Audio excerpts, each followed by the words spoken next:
Hello guys, magluluto ako ngayon ng palabok. First time ko lang magluto ng palabok.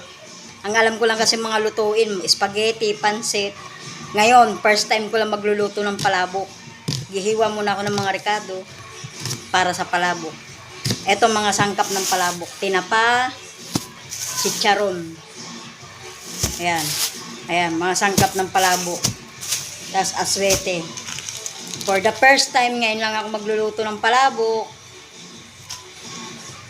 Maghihiwa muna ako ng sibuyas, panggisa para sa palabok.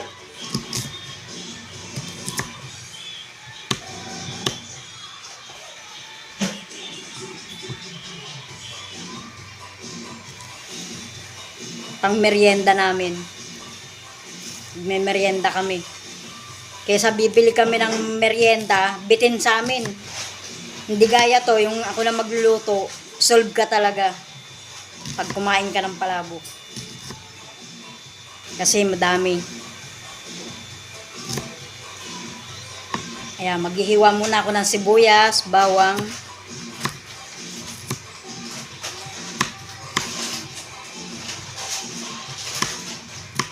Para sa palabok.